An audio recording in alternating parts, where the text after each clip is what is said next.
Right at the beginning of this show, President Trump saying Iran and Israel have agreed to a ceasefire. He says it will be phased in over 24 hours. We have yet to hear from the Iranians or the Israelis. It's overnight there. Also tonight, he is trying to make sure the price of oil does not rise dramatically following the U.S. airstrikes against Iranian nuclear facilities. President Trump will head to The Hague tomorrow for a NATO summit.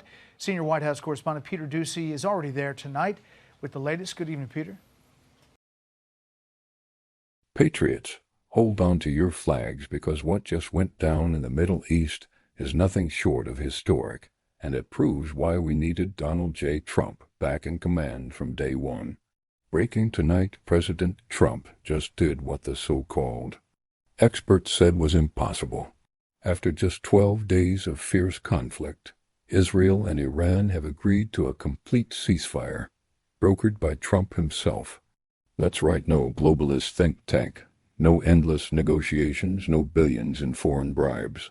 Just bold leadership, peace through strength, and a commander-in-chief who puts America first. Good evening, Brett. President Trump didn't want to be out of the country for the tail end of the G7 last week because he needed to monitor the situation in Iran from the Situation Room at the White House. But with this ceasefire announcement tonight, there's expected to be enough of a break in the action that he will soon cross the Atlantic for this week's NATO summit. He has prevented a nuclear conflict. Today, President Trump watched Iran retaliate against a U.S. base in Qatar that he visited just last month. Al Udeid Air Base, sometimes referred to as the deed. Qatar has continued to act as the middleman during back-channel talks between the U.S. and Iran, and today the president said, "I'd like to thank the highly respected Emir of Qatar for all that he has done in seeking peace for the region." But the president is still concerned about oil prices and roughly 20% of the world's oil and natural gas shipments getting stuck if Iran closes the Strait of Hormuz. Even the threat is increasing the price of oil. The Iranian people need it in order to survive for their own economic benefits or not thereof. Iran, they need the revenue from oil. China wants their oil, they get it at a deep discount. Ahead of President Trump's visit to the NATO summit tomorrow, one country is already saying they won't be spending more on defense: Spain. We are normalizing the fact that certain powers are bombing each other, that their leaders exchange nuclear threats, and that the civilian population is the one suffering all these consequences. So far, 22 of 32 NATO member states pay 2% of their GDP, as expected, but the president plans to pressure them to start spending 5%. The president has been adamant, and our NATO allies, to their credit, heeded the president's strong call in his first term, and we expect them to do it this time around as well. And we just reported about President Trump saying thanks to the Emir of Qatar for their efforts to bring peace to the Middle East. We now have a source familiar telling us that Qatar was passing messages from U.S. diplomats to Iranian diplomats in the lead up to today's attack on Al Udeid Air Base. As for here in the Netherlands, leaders this week want a strong NATO because it is a big deterrent against Russian aggression. But all this action in Iran may suck up more of the oxygen than they were planning on because these leaders of countries with strong militaries want to know what is going to happen next, especially because the way that NATO works, if one member gets attacked, they are all responsible for helping with the defense. Brett? Article 5. Peter Doocy at The Hague. Peter, thanks. Good evening, everyone, and welcome to the Ingram Angle. I'm Laura Ingram, my angle in moments. But first, tonight, we begin with major breaking news. It's a development that few thought was possible even a few days ago. But with President Trump in charge, we've seen time and time again, the so-called experts are proven wrong. President Trump says Israel and Iran have agreed to a full ceasefire taking effect in just a few hours. In a Truth Social post in the last hour, the president wrote, "Congratulations to everyone. There will be a complete and total ceasefire in approximately 6 hours from now when Israel and Iran would have wound down and completed their in-progress final missions. For 12 hours, at which point the war will be considered ended." On that assumption that everything works out as it should, which it will, I would like to congratulate both countries, Israel and Iran, on having the stamina, courage, and intelligence to end what should be called the 12-day war. This is a war that could have gone on for years and destroyed the entire Middle East, but it didn't and never will. Here with me now is Bret Baier, chief political anchor and special report anchor, executive editor there as well. Bret, you were on the air. We were all watching with Vice President Vance when Trump's Truth Social post landed. So that was in and of itself kind of hilarious. But do we have details about how this all came together in the last hour? Well, Laura, good evening. It really was something. Let me just give you the behind the scenes. Trey Yingst was in the middle of wrapping up his report from Tel Aviv, and the producer got in my ear saying, Trump Truth Social coming in the email right now. And I looked down, the vice president's right here on set with me. And as I look down to read it, his staff comes in with an iPhone so he can read the Truth Social as it's coming in. And Trey Yingst wraps up his live report. I thank him. I introduce the vice president and obviously start with what we just heard and saw. And he said he had heard about it, talked about it, hadn't seen the final version, and that's what he was reacting to.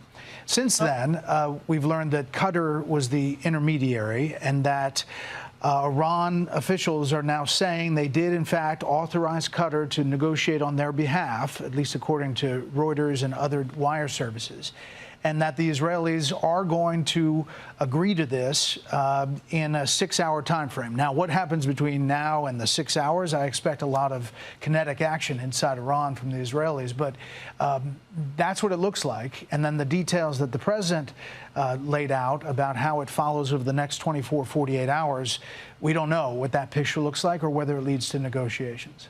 Well, what was stunning is that just in the last several hours, the supreme leader put out a statement saying, we will not submit. We will never submit.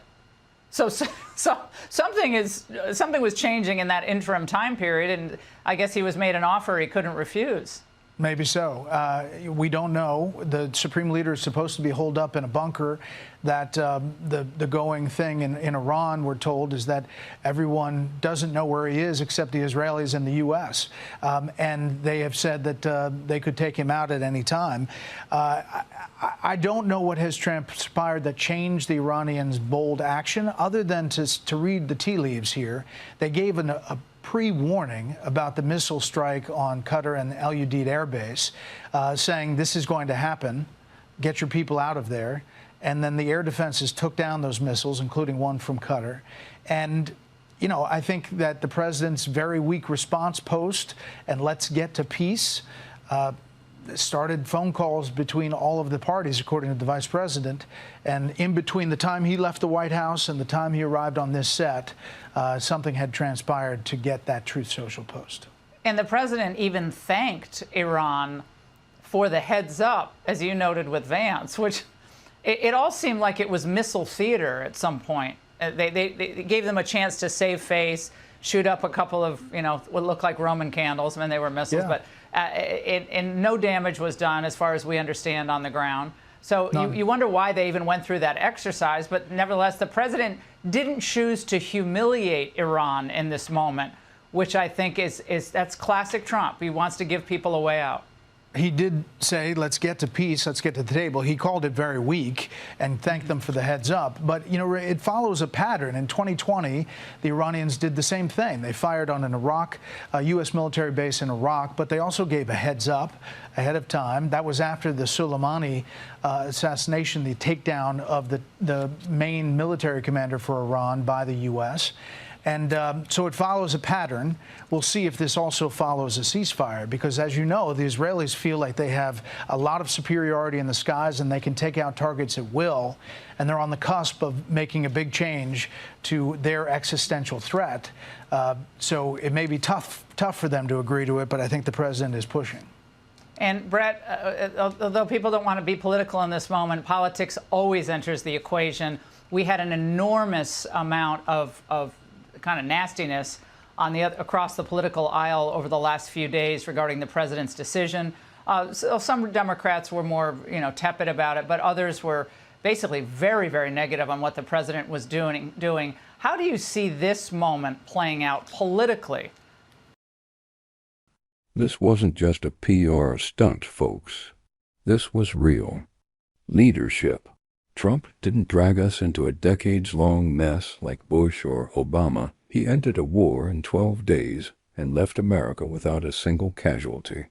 That's what strength looks like. And let's talk about Iran.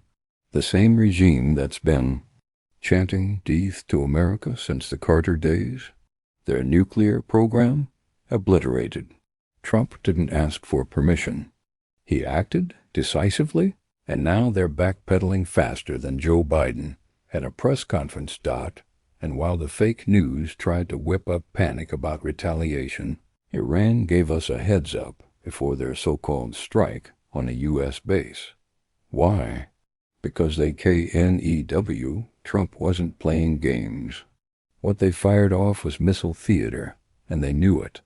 Remember how they told us Trump would start W3 and send oil to $200 a barrel?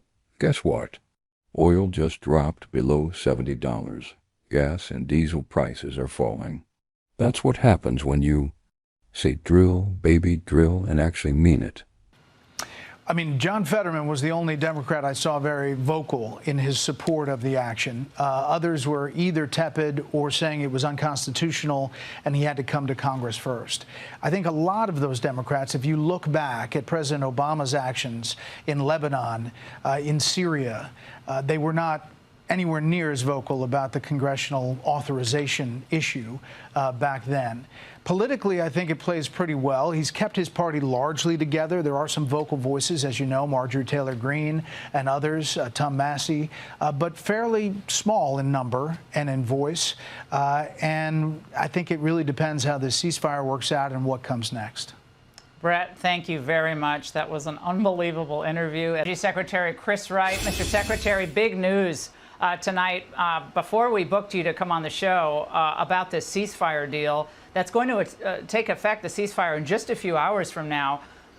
Your thoughts about this day, especially as it related to the oil shipments through the Gulf, through the Strait of Hormuz, and Iran's threats. You heard the Admiral's comments, but Americans were very concerned. Yeah, look, Donald Trump is just simply a transformative president. A little over a week ago, major hostilities break out in the Middle East. And as the Admiral just talked about, this is the lifeblood of global oil flows. Big flows for natural gas as well.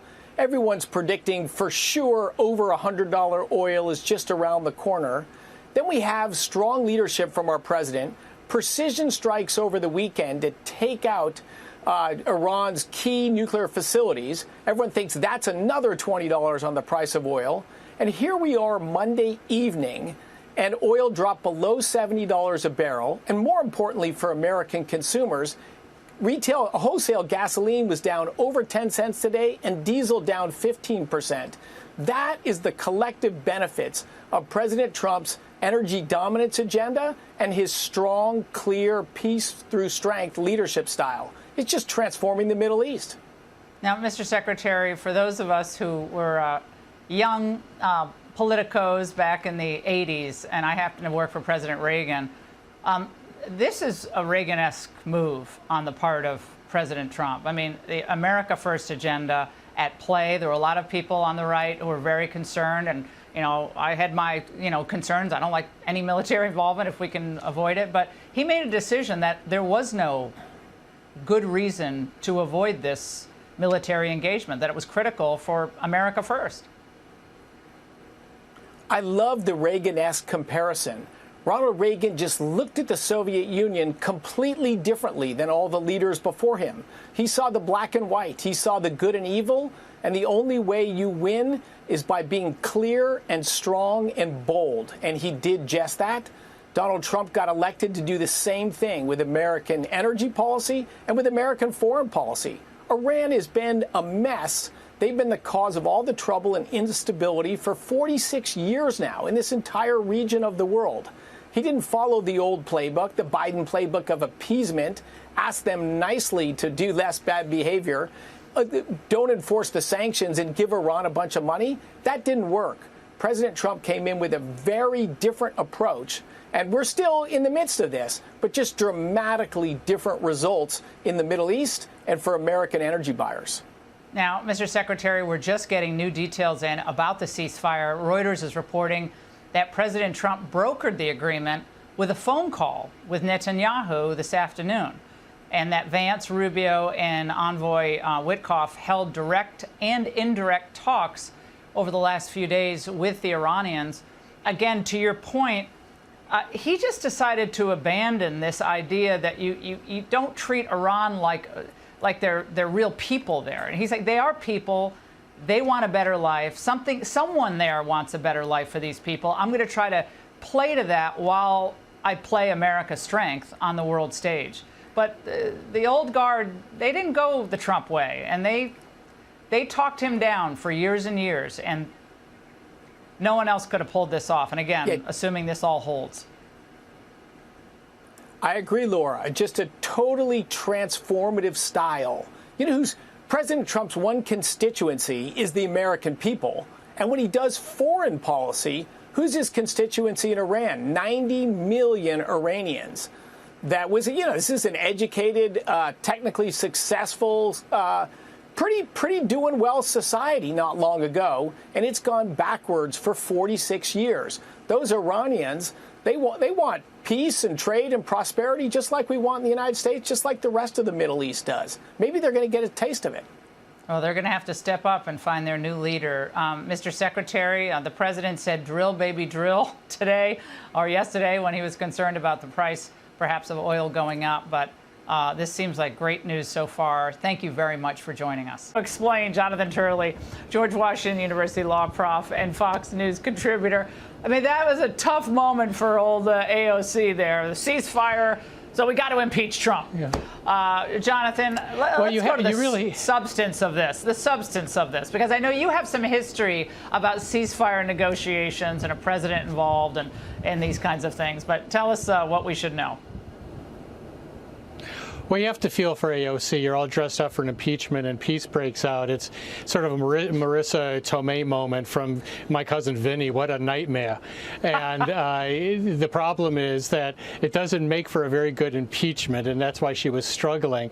The other problem is that if this is impeachable, you could impeach a good number of presidents going back to Thomas Jefferson, who moved against the Barbary Pirates. You would also include Bill Clinton and Barack Obama. I mean, Obama in 2016 alone dropped over 26,000 bombs on countries ranging from Somalia to Syria to Afghanistan to Iraq.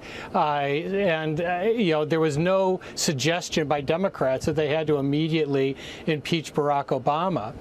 The fact is that presidents have always claimed this authority to be able to commit troops and take military action. And yes, in my view, this is an act of war, but the way that courts and Congress have interpreted it is it is not something that requires a declaration. And keep in mind, we've only declared 11 wars in our history. We've had over 125 military operations, some going on for years, without such a declaration, including Vietnam and Korea.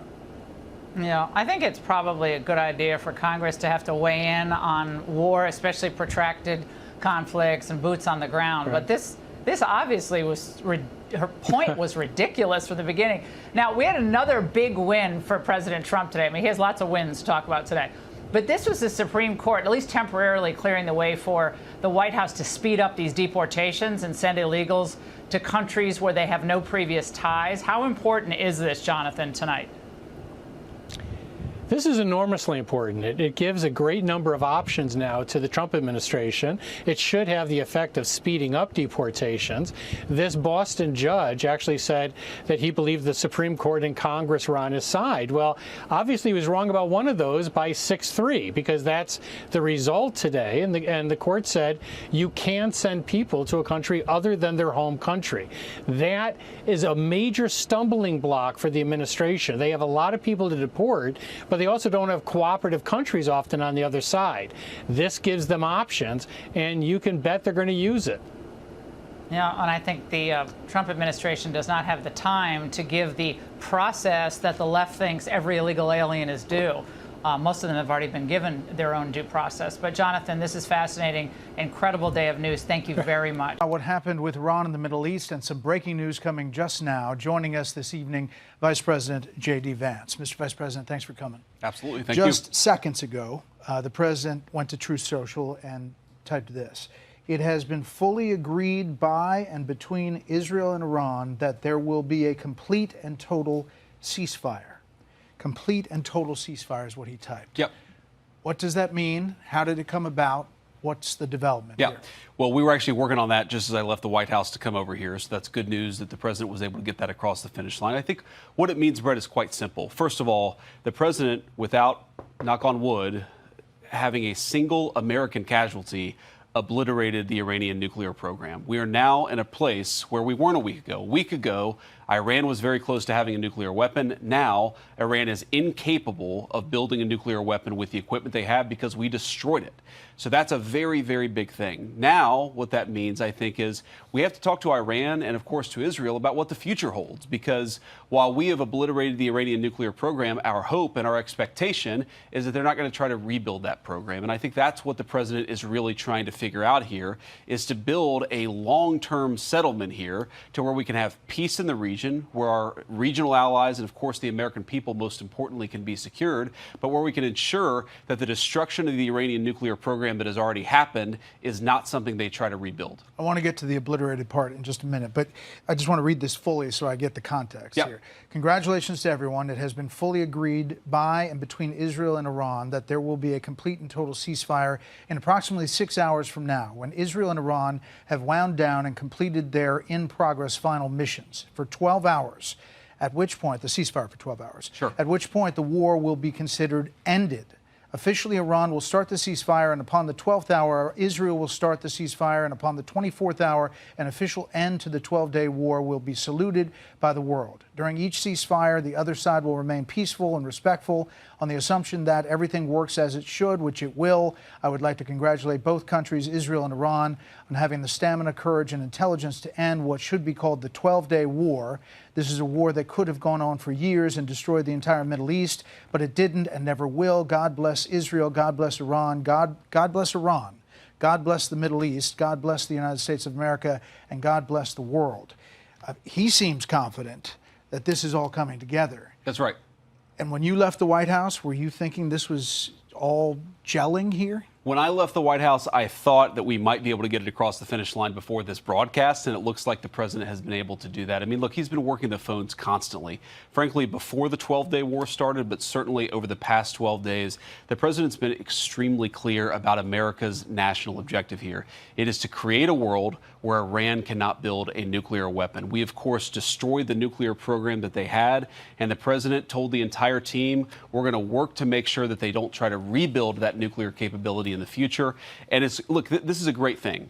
For Israel, think about this. They've accomplished an important military objective. They've helped us destroy the Iranian nuclear program. They've also destroyed the conventional missile capability of Iran that threatened the country of Israel. For the Iranians, I think this is a new opportunity to actually pursue the path of peace. As I said yesterday, what the Iranians have showed through their support of terror networks, through their now failed effort to build a nuclear weapon, is that they're just not very good at war. And I think the president really hit the reset button and said, look, let's actually produce long-term peace for the region. That's always been his goal. I actually think when we look back, we will say the 12-day war was an important reset moment for the entire region. Would you be surprised if Iran is sending out signals that it doesn't have a specific ceasefire plan? How would the communication have been with the Iranians to get this level of confidence to put out that detailed statement? Well, one of the things I've learned, Brett, about the Iranians in the past, 4 or 5 months that I've been in this job is what they say publicly and privately can sometimes be very different. I think what the Iranians have shown very clearly is they don't want this war to go on for much longer. Their air defenses have been totally destroyed. Their conventional missile program has been largely destroyed. And of course, their nuclear program has been obliterated, as I said before. So I think the Iranians are at a place where they don't want to keep on fighting. you saw the president, and I don't have the truth in front of me, but he talked about the next 6 hours finalizing the attacks. I mean, I think what he's talking about is right now, for the American people watching, it's dark over there. That's typically when the Israelis and the Iranians have been shooting at each other. I think there's some recognition that that might continue for another few hours, and tomorrow really is a new day. The end of the 12-day war, the end of the Iranian nuclear program, and I really do believe the beginning of something very big for peace in the Middle East. So you said totally obliterated. The president has said totally obliterated the Iran nuclear program. Yeah. Do you know for sure where all the highly enriched uranium is? Well, Brett, I think that's actually not the question before us. The question before us is, can Iran enrich the uranium to a weapons-grade level, and can they convert that fuel to a nuclear weapon? And we know, based on the success of our mission, of course, the leadership of the president, but the incredible skill of our military, that the two mission objectives are completely successful. We know that they cannot build a nuclear weapon. Now, you asked about the highly enriched uranium. Yeah, like 900 pounds of it. But what we know, Brett, is that uranium is something that exists in very large supply. Our goal was to bury the uranium, and I do think the uranium is buried, but our goal was to eliminate the enrichment and eliminate their ability to convert that enriched fuel into a nuclear weapon. I think that's an important point, Brett, because so many of the folks who have focused on the highly enriched uranium, 60%. The main focus, Brett, has been to destroy their enrichment capacity, because we don't want that 60% uranium to become 90% uranium. That's the real concern, and that's what was so successful about our mission. So after all this, if the Iranian government survives as is, what's to stop it from rebuilding over time if they, in fact, moved the 60% highly enriched uranium? You know, that's the concern. No, the big concern, Brett, and this is, again, what we destroyed, is their ability to enrich uranium. If they have 60% enriched uranium, but they don't have the ability to enrich it to 90%, and further, they don't have the ability to convert that to a nuclear weapon, that is mission success. That is the obliteration of their nuclear program, which is why the president, I think, rightly is using that term. But here's the question. If Iran is desperate to build a nuclear weapon in the future, then they're going to have to deal with a very, very powerful American military again. Our hope is that the lesson that the Iranians have learned here is, look, we can fly a bunker buster bomb from Missouri to Iran completely undetected without landing once on the ground, and we can destroy whatever nuclear capacity you build up. I think that lesson is what's going to teach them not to rebuild their nuclear capacity. Yesterday, were you speaking on the president's behalf when you said he was not interested in regime change? Well, Brett, what I've said is the American military, that is not our mission, as regime change. Our mission was to destroy the nuclear facilities and the nuclear program of Iran, which we, of course, did. I think what the president's also said is that the Iranian people want to make a decision about regime change. That's between the Iranian people and the regime. Of course, we support freedom fighters all around the world, but our mission was to destroy the nuclear facilities, and that's what we did. So you don't think there's any mixed message when he goes to Truth Social and says it's not politically correct to use the term regime change, but if the current Iranian regime is unable to make Iran great again, why wouldn't there be a regime change? MIGA. Well, I think what the president is saying very clearly, Brett, is if the Iranian people want to do something about their own leadership, that's up to the Iranian people. What the American national security interest here is very simple. It's to destroy the nuclear program. That's what we've done. And now that the 12-day war appears to be effectively over, we have an opportunity, I think, to restart a real peace process. And Brett, this is not just about two countries, Iran and Israel. All of these Gulf Arab states, they want peace. They want to invest. They want to build artificial intelligence hardware. They want to sort of come into the new economy. And that was impossible when you had Iran that was, as the president said, acting like a bully across the Middle East. We really think that if the Iranians are smart about the path forward, this could be a new dawn of an economic age of prosperity, of course, for our Gulf Arab allies, for us, for the Israelis, for everybody. But it's going to require the Iranians play it smart from here. The president called it very weak, the Iran missile firing on the U.S. base in Qatar, Al Udeid.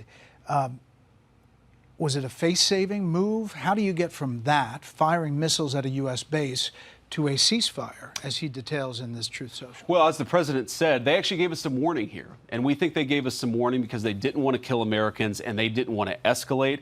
There's definitely some symbolism to this, Brett. If you look at the Iranian attack, it was 14 missiles that they telegraphed ahead of time. We dropped 14 bunker buster bombs. As the president told me earlier, our missiles, our bombs were a little bit bigger than their bombs. Our bombs actually accomplished the goal of eliminating their nuclear program. But look, we're happy, again, to restart the peace process as the president just did today. Was the message delivered directly to the U.S. or through an emissary? The message is always delivered through some sort of intermediary. That's been consistently true of the Iranians. Of course, we'd love to talk to them. The president's been clear about this. We'd love to have a direct conversation about how we move this thing forward because, again, we got to step back here. Why did the president do what he did over the past week? It's so that we could destroy their nuclear program. If they try to rebuild it, they're going to be on the wrong end of American power once again. We don't want that. I think they don't want that, but the ball's in their hands. You've been reluctant or at least cautious about getting engaged previously, and that has been public. What made you sign on to this action this time?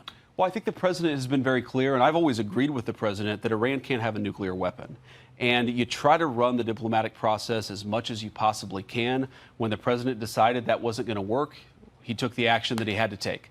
Now we're in a new phase. That action was successful. We had a wildly successful military operation to take out their nuclear program. Now let's go on to the next phase. And I think the president, look, sometimes he's willing to use peace. Sometimes he's willing to use the military. I think it really depends on what the Iranians do from here. And what do you think they do from here? Well, it's an open question, Brett. I don't want to predict what the other side will do, but I think that I know what we'll do if they continue to pursue a nuclear weapon. And I hope they don't choose that path because I know the president wants to see the Middle East become peaceful and prosperous in the future. That's not going to happen if Iran pursues a nuclear weapon again. And for the people, so we talked about the people who believe that this is going towards World War III, especially in your own party. There's a section that's very vocal. There's another section that says you should take out this regime because it's evil and horrible and has done horrible things for decades. How do you square those two sides? And can this regime stay in place and still have a peaceful, reaction relationship with the U.S.? Well, I think the president has squared those two sides quite well. One, because he's the leader of the movement, and a lot of people trust the president as they should. They recognize they're not seeing the same intelligence. They're not seeing the same classified documents. They trust the president to do a good job. But importantly, Brett, I think he's threaded the needle quite well here. We had a very particular objective. It was profound and difficult to accomplish. Do you think the elimination of the Iranian nuclear program. Do you think they were close? And I think the president successfully did that. You're asking, were the Iranians close to a nuclear weapon? Brett, they were very close to a nuclear weapon. And what I encourage my fellow Americans to think about here is that a week ago, the Iranians were quite close to achieving a nuclear weapon. Now they cannot build a nuclear weapon. That is the biggest testament to the president's leadership and to the success of our mission. In 1 week, without, thank God so far, not losing a single American casualty, we have taken what was a threatening nuclear program that could have destabilized the entire world. Now that program is gone. We did it through effective presidential leadership and also some very, very competent work from our troops.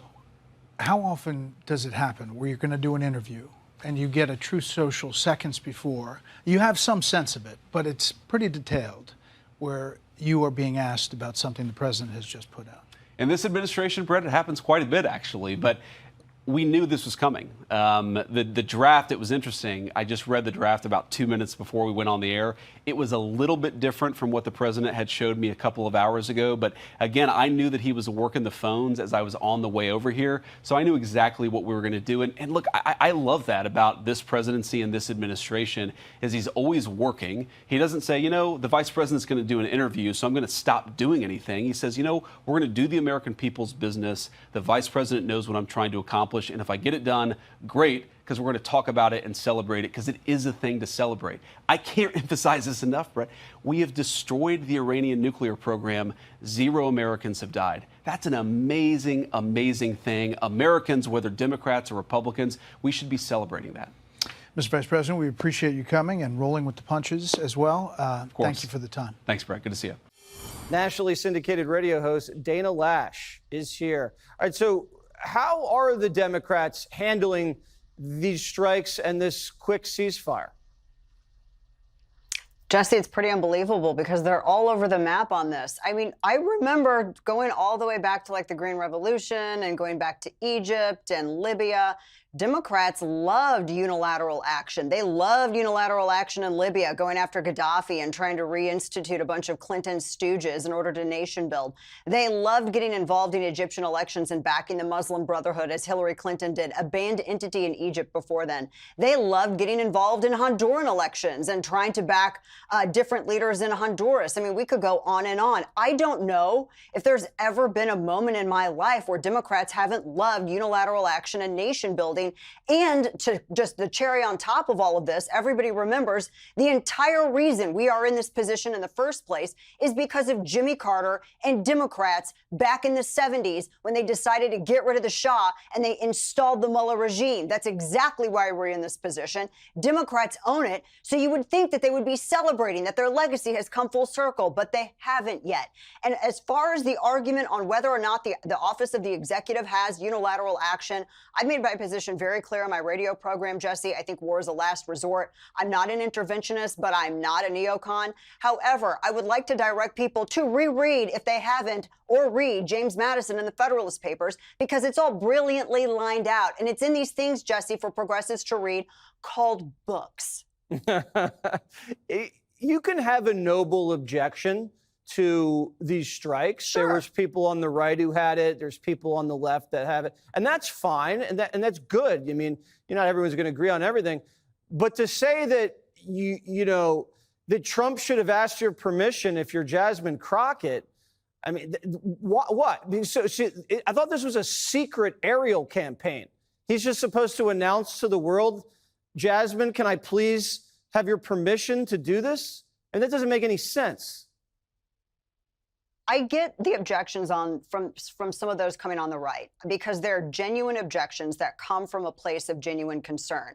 Just to remind everybody, we've grown up. I mean, Jesse, you and I have grown up our entire lives with military campaigns that had mission creep. The objectives were changing. It turned into these long, protracted conflicts, and then multiple generations that were involved in it. I had multiple generations in my family that were in Iraq and Afghanistan. I mean, that's like wild that would even be considered commonplace in our culture. But we kind of got off base in terms of how we prosecute conflict. So to see a one and done, or to see a politician, an elected official say, we're going to get in, we're going to do this, and we're going to get out, we're not used to that yet. So I give a lot of grace to a lot of my friends on the right who aren't all on the same page with this. That being said, I think you could look back at POTUS's first term and see that everything that he engaged in militarily, we didn't get involved in any kind of long-term committed conflict. It wasn't mission creep. What he said, we went in and we did, and then we came back out with like the most limited loss of resource and even loss of human life. And that's how it should be. So I think we're still on the right kind of acclimating to this. However, I will add, on the left, there has never been any consistency. There has never been any proper follow-through. There's never been any clear communication with the American people about any of their objectives, which again is why we're in this position in the first place. So I think it's good to have a healthy dose of caution. And I like what Congressman Thomas Massie, who I know, I think, he's genuinely a kind-hearted person who comes at it from a very strictly constitutionalist angle. And thank God we have people like that holding down that spectrum in Congress. I think that we can all agree that it's better to have some of those folks in Congress than not. But to see where this goes, we have to make sure that, the intelligence is accurate. That's all we've been acting on. I think that the president has demonstrated in previous military conflicts and engagements that he deserves the grace and the benefit of the doubt on this. I haven't always agreed with him on everything, but I'm willing to do that with this. Yeah, he's earned the trust of the American people, especially what he's gone through during the last term, and especially that last campaign where he almost died. Dana Lash, great to see you. Meanwhile, Trump's on his way to NATO, and he's demanding allies pay their fair share, no more free rides. 5% of GDP. That's the kind of accountability that's been missing since Reagan. The elites didn't see this coming. They mocked him, doubted him, tried to stop him at every turn. But tonight, they're quiet because Trump outplayed them all. And he did it for the American people. Not for Brussels, not for Beijing. For you, and that's not all. While the media was distracted by missiles, Trump scored a massive Supreme Court win, clearing the way to fast-track deportations. Illegals, you're out. No more sanctuary city nonsense. Patriots. This is what happens when America is led by a fighter, not a follower. We don't need apologies. We need strength. We need clarity. And we need leaders who don't bow to globalists or radical regimes. If you're proud of what President Trump just accomplished, smash that like button, drop a comment with your thoughts, and subscribe to the channel. This is the news they don't want you to hear. And we're just getting started.